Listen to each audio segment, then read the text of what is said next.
Deputy Director for Information and Legislative Affairs in USDA's Food Safety and Inspection Service. She then returned to K-State in '89 to become Research Assistant for the Food Safety Consortium in the Department of Animal Sciences and Industry. In '03, Dr. Vanier moved to K-State's National Agricultural Biosecurity Center and served as Director of Operations. She served as Principal Investigator for several center projects and directed activities of the center, including coordination of research teams, monitoring legislative and federal agency activities, and so on. In April of 2015, Dr. Vanier began her current assignment as Director of Strategic Partnership Development for NBAF in the Program Executive Office. Her duties include engaging internal and external stakeholders, including government entities, production agriculture, the animal health industry, educational institutions, and creating new partnerships to advance the NBAF position. Our next speaker, who will lead us off here, is Tim Barr, and Tim joined the Science and Tech Doctorate within the Department of Homeland Security in December of 2010. He currently serves as our project manager for the NBAF project being constructed out here in Manhattan, Kansas. Mr. Barr has extensive project management experience as a U.S. Army civilian with the U.S. Department of Energy and now with the Department of Homeland Security. Prior to joining the DHS, he provided management support for the DOE over his 20 years as an employee and as an employee of the U.S. Corps of Engineers. Most recently, Mr. Barr supported the planning and execution of products in DOE's nuclear non-proliferation portfolio. These multi-billion-dollar projects involve the planning and construction of facilities to convert plutonium removed from surplus nuclear weapons into fuel for commercial nuclear reactors. So Mr. Barr, originally from local Kansas kid, McPherson, Kansas, and is a K-State grad, holding a Bachelor's of Science in Civil Engineering. Floor is yours. Thank you.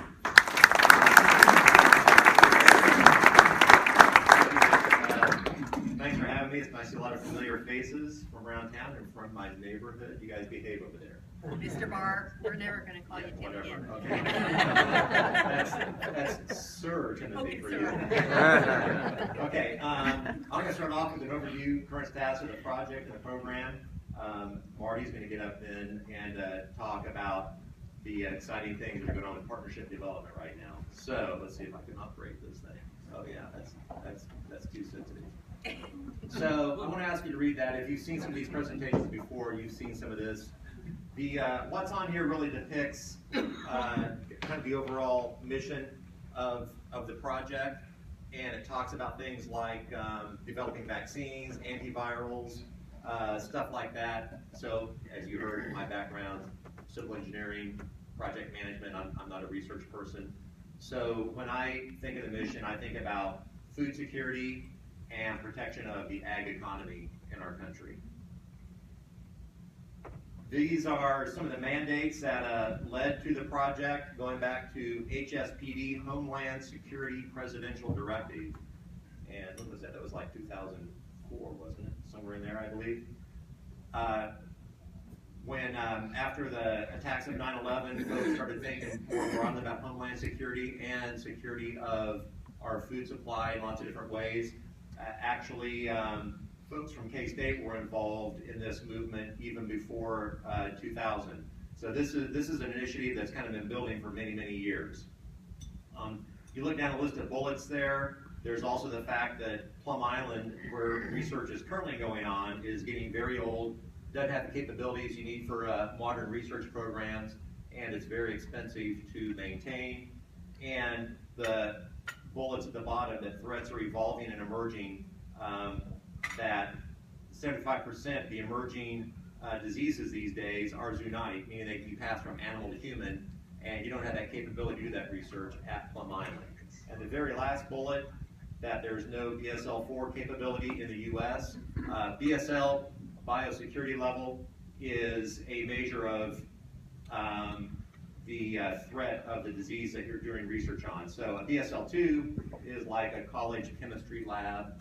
A BSL-4, you're working on pathogens for which there's no known treatment, and you're basically wearing like a moon suit with an oxygen supply in a research lab. Right now, the U.S. doesn't have capabilities for large animal research in a BSL-4 lab. We depend on facilities in Australia and Canada for that research, and if there's an outbreak or some critical issue, we're at the back of the line with those facilities. So that's another reason for NBAF. This is a simple comparison of the research programs that, and it's, I think on these TVs, the print's going to be kind of small, but basically it's a depiction of what's currently going on at Plum Island and how that's going to be expanded with NBAF. And I won't get into all the different diseases, but you can see there's an extended list for NBAF. And also one of the important aspects is for NBAF, the biological or biotechnology development module, where we can do vaccine development in partnership with the private sector is what the plan is. And that'll be one of the things that Marty's engaged in as we go forward. But that's a critical change for having an area of the research facility that's part of the facility where the commercial sector can come in and be your partner in looking at vaccine development. Again, this will be kind of busy on the smaller screens, but this is just a view, a cut through of the facility, and illustrates a couple of things. Number one, how complicated they are, and number two, why they are so expensive. And I won't get in, try and point out all the different details, but basically there's a research level. Below the research level is a pipe inspection level. In the very basement is all your waste collection facilities for solid waste and liquid waste. Above the research level are 2 floors of mechanical systems that support the facility. Your HEPA filters for filtering air going into labs and filtering air coming out of labs. And then in the top interstitial area, additional air handling systems for the facility. So basically, for every square foot of lab space, you have 3, sometimes 4 square feet of very expensive support space that goes along with it. And the other aspect is, this isn't just a facility with air handling systems. The whole facility works as one big machine, which then complicates the control systems you have in it and thereby increases the cost. Wrong way. I'm getting the hang of this almost. A lot of you have seen this before. This is just a simple layout of the site. You can see the main lab there in the center. Immediately above the main lab is the central utility plant, which has already been completed. We started on that back in 2013. Ordinarily in a facility like this, you wouldn't build the utility plant first. You'd be building it starting maybe now. But because Congress gave us the money and they told us to go do it, we went and did it. And actually, it was a good thing because it was basically after the facility, after the CUP was under construction, the final decisions on funding for the main lab were made because folks saw that we were under construction already and they're like, okay, let's go bother somebody else. So then at the very top of the site, above the CUP, is the transshipping and receiving area. And I always like to point out, because I've gotten this question in the past, is all the supplies that come into the facility are dropped off at the transshipping area. And that's live, healthy animals for research are dropped off. So they're dropped off there and then transported either into the lab or into the utility plant by vehicles that are on site and never leave the site. That's just an added safety feature that we use. But overall, the buildings on the site will encompass approximately 700,000 square feet. The main lab is approximately 574,000 square feet. Total acreage, I always want to say, I think it's 48, I always forget. 48 acres or 45? Yeah, somewhere in there. I should know that, but it's large. I'll get the hang of this thing one of these days. Okay, so the overall status right now. Design was completed back in 2012, started in 2007, so we've been at this for a while. Site preparation, which was funded by the state of Kansas, completed back in August of 2012. Like I mentioned, the utility plant, which was approximately $80 million of work, was initiated in March of 13 and completed this past fall. Main lab, we had the wonderful groundbreaking ceremony last May, and we're cruising along so far, knock on wood, or whatever that is. And still on schedule for a May 21 completion of construction. Actually, it's completion of commissioning in May of 21. Actual construction will be done in December of 20. Overall, we're about 30% complete with the $1.25 billion project. And we've completed over $100 million worth of work so far on schedule and on budget.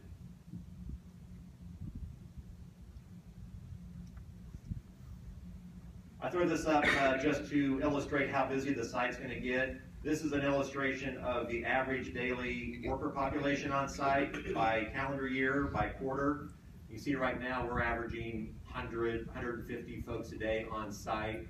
When we get into 2018, so we're pouring concrete, let me just go back for a second. We're pouring concrete for 2 years. We have 60,000 cubic yards of concrete to pour, and we've just started.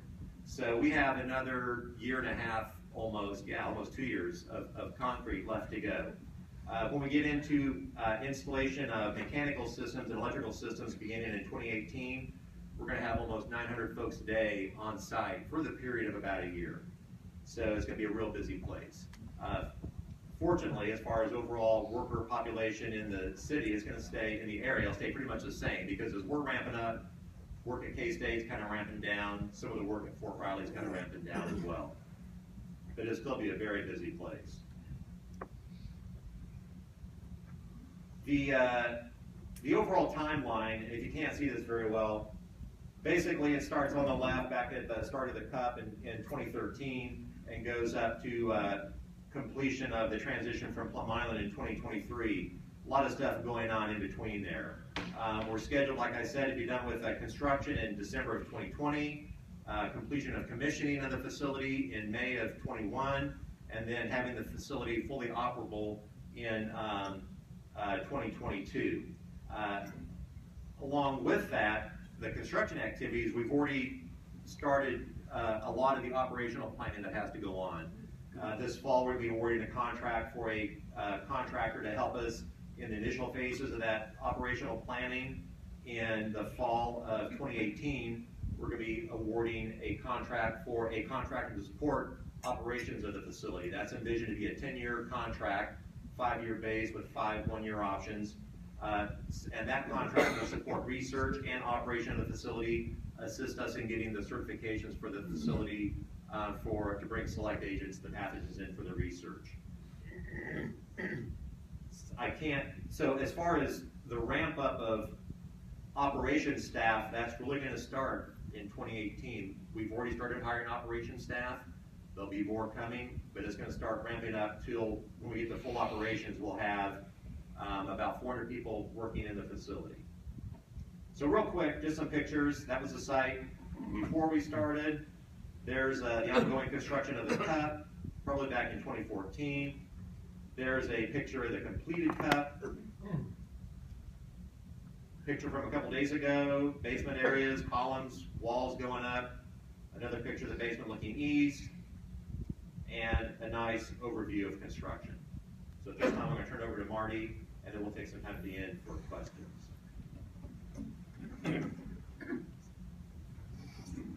Hi, everybody. We've been talking about this a long time, haven't we? So we have this wonderful laboratory that's going to come online in a few years, and it can't operate by itself in a vacuum, even though technically and actually a lot of the building is an actual vacuum. But it can't operate, do its work as a vacuum. So that's where I come in. That's why we need partnerships.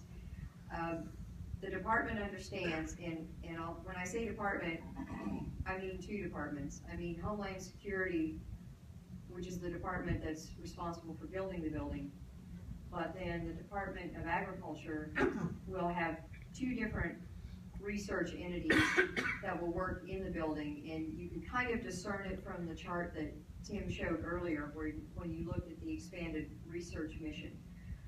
There is Homeland Security that will have some advanced vaccine work that they'll be doing in the building.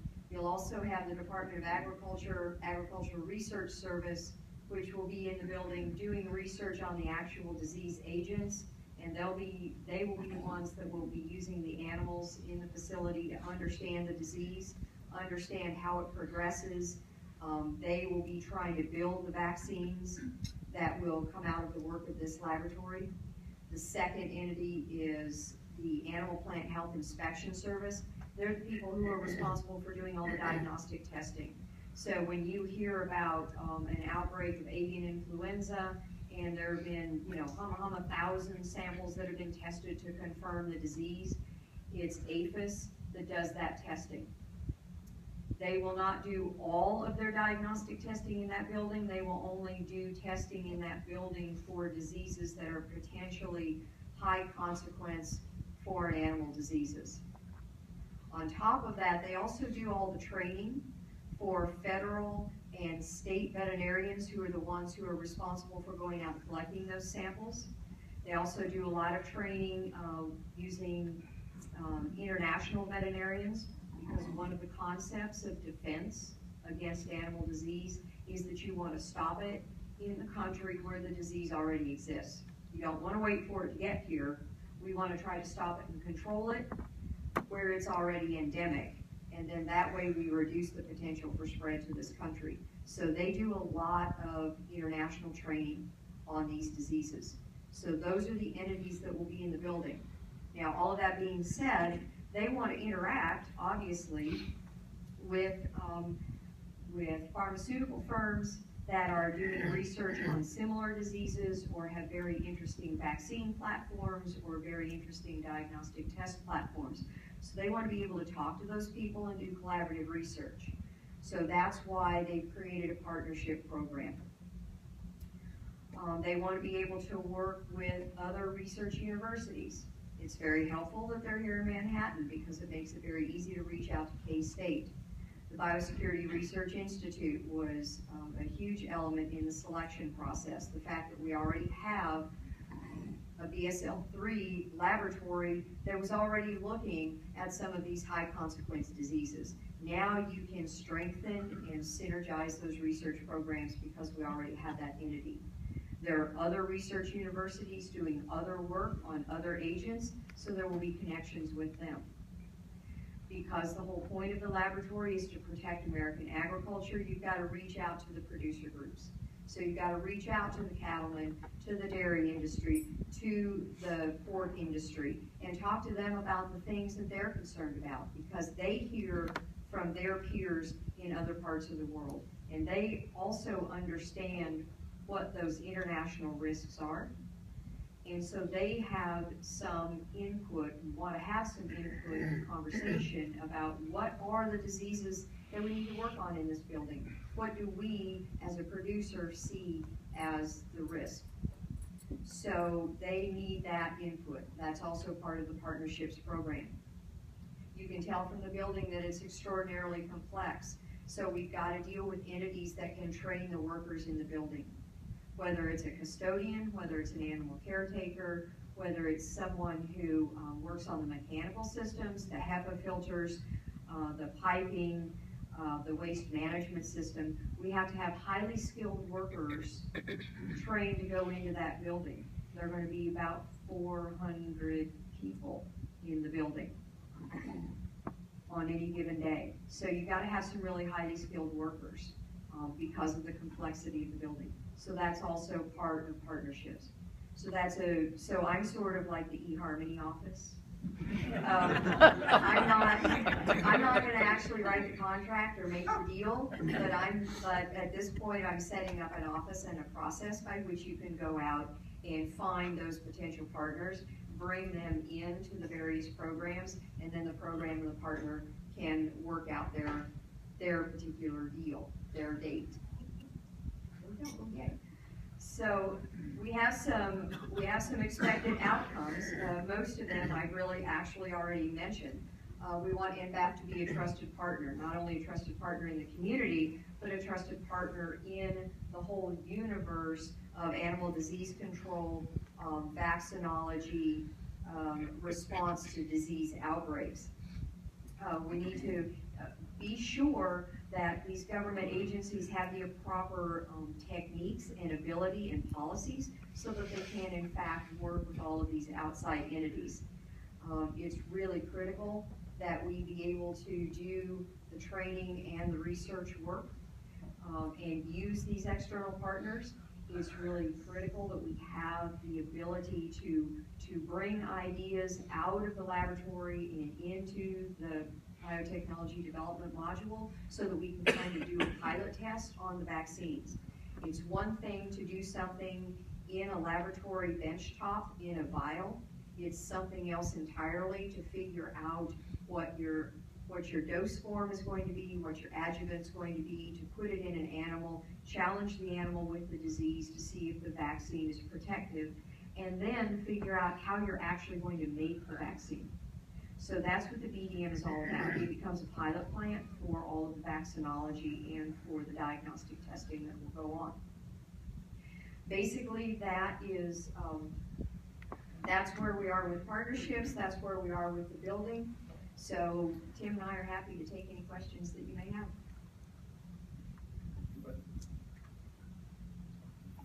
I guess we did a really good job. Maybe not.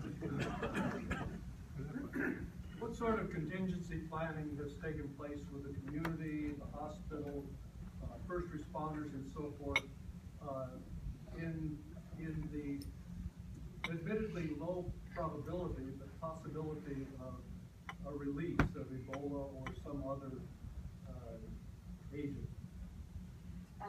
That's in my box for right now until we get a little more staff on hand.